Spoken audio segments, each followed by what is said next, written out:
Goblin Slayer is a fantasy anime series that illustrates the life of a goblin slayer who's dedicated his life to rooting out these green freaks from his village. He usually goes on adventures alone until he meets the priestess, the elf archer, the lizard priest, and the dwarf shaman. They accompany him through a variety of goblin encounters which aren't suitable for the faint-hearted. Goblin Slayer has been a popular fantasy anime series ever since it aired. It follows the classic template of fantasy tales we, as children, have grown up watching. However, the show is inappropriate for children as it involves nudity, violence, gore, bloodshed, and sexual assault. These attributes of the show are specifically because of the horrific portrayal of goblins. In Goblin Slayer, regardless of their size, goblins fortified their reputation as menacing, brainless, lustful creatures who don't care about anything. They were notorious for claiming lives and sexually assaulting women, who they would impregnate to breed more of their race. The women are used to the point where they meet their deaths at the hands of their goblin captors. However, not all goblins are mindless freaks. Some have brains sharp enough to conspire to trap humans and lead armies of goblins to massacre people. Based on intelligence, goblins are classified as riders, Hob Goblins, shamans, priests, Goblin Champions, Goblin Lords, Goblin Paladins, and the Fire Goblin. With this background, let's get into the specifics of each class of goblins so we can better understand and appreciate the efforts of the Goblin Slayer and his undying conviction to wipe them off the face of the map and out of his village and the lives of the people he loves the most. Before we dig in, we'd like to take a second to ask you to hit the subscribe button to keep yourself updated on our other Goblin Slayer related content and our content based on other anime series.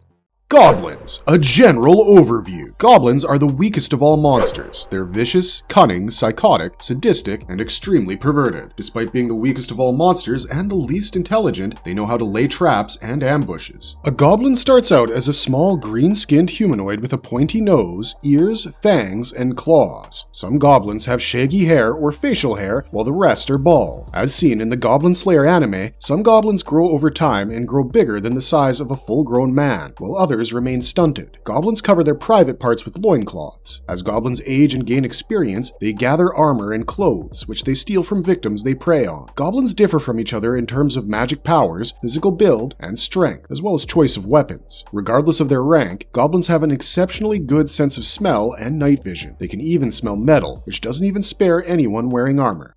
Hob Goblins, the bodyguards. Hobgoblins are one of the physically strongest goblins in the overall hierarchy of green pests. They are muscular and buff, have a more humanoid shape, and look scarier than their regular, tiny, grotesque-looking brothers. Hobgoblins play the role of the bouncer at a party. They signal incoming attacks and adversaries. This makes it hard for adventurers to get past them without employing advanced tactics and strategies. They are essentially the bodyguards of goblin nests. The only adventurer who has single-handedly killed hobgoblins is the Goblin Slayer.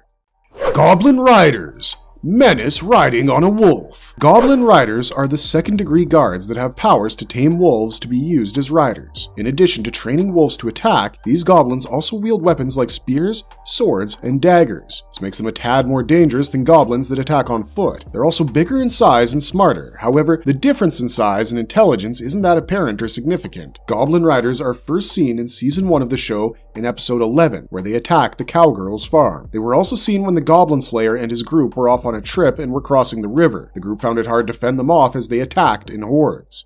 Goblin Champions, the reigning force of goblins. Goblin Champions are considered to be the knights of the race of monsters. Goblin Champions are often compared to ogres in physical strength. Apart from physical might, they use heavier weapons like giant axes and have better combat skills compared to the goblin types mentioned early on in the list. The reason we called them the Knights of Goblins is for their proven record of being strategic in battles. They're efficient at setting traps, as seen in the Watertown arc in the first season. When Watertown was attacked, the Goblin Champions successfully lured the Goblin Slayer's group into a room containing poisonous gas. Their intellect simply trumps that of their aforementioned brothers. Goblin Shamans, the Goblin Warlock. Goblin Shamans play a similar role to the mages in the Witcher series. They know magic and they do bad things, sometimes good things, but in the case of goblins, it's mostly helping to massacre humans with their magical abilities. These abilities help them become leaders of their respective nests. Not only are they masterminds, but they can cast spells to distract their opponents. They too know how to set traps and strategize ambushes. They have an edge over the previously mentioned goblin types because of their basic level of intellect, which makes it easy for them to learn magic spells. But unlike the champion, they lack physical strength. Good thing they have the brains to make up for it because it had proved advantageous to them in multiple attacks.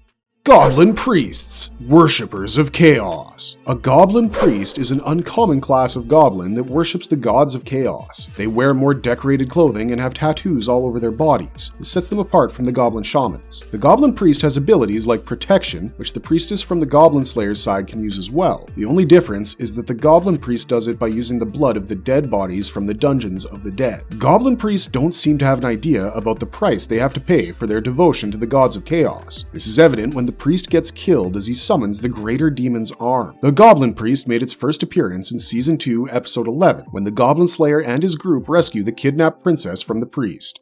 Goblin Lord, the Overlords of Mayhem. Goblin Lords are considered the overlords or kings among the goblin race. They are seasoned goblins who have gained intelligence and experience over time to lead an army of goblins into an attack. They're similar to special grade cursed spirits from Jujutsu Kaisen, as they possess a skill or power that no one else in their race has. These goblins can speak the common tongue as well. Being a king among goblins also makes them an influential figure among the goblin masses. Here's an influential piece of speech that the Goblin Lord gives to mobilize the army. First, we take the farm to the east. There, we eat their livestock and use their women to build our numbers. There, we prepare to attack. Perhaps the adventurers have gotten wind of us and will meet us there, but we outnumber them. We are an army. Mere adventurers will not stop us. Look alive and bring them down. The smartest in the race, the Goblin Lord is manipulative as well. This is shown when it attempts to coerce the priestess into showing him mercy by apologizing. He's considered dangerous and lethal enough for the Goblin Slayer to call the Goblin Lord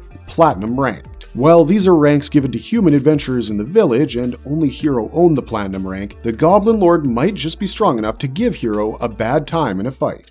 Goblin Paladins, the Goblin Slayer's worthy opponent. Goblin Paladins are the sharpest and rarest breed of goblin. They are the only ones in the race with enchanted armor. They devote themselves to their cult gods, and that makes them capable of casting spells like the shamans. Goblin Paladins are affiliated with the God of Wisdom. His equipment consists of metal armor, a steel helm, a teardrop-shaped shield, and an aluminum rifle. The Paladin is strong enough to take on the noble fencer with the symbol of the God of Wisdom, using divine powers granted to him. He can cast miracle spells like the Lunacy Miracle, which turns his goblins into an insane, fearless, and ruthless army of barbarians that only want to destroy the Goblin Slayer's group.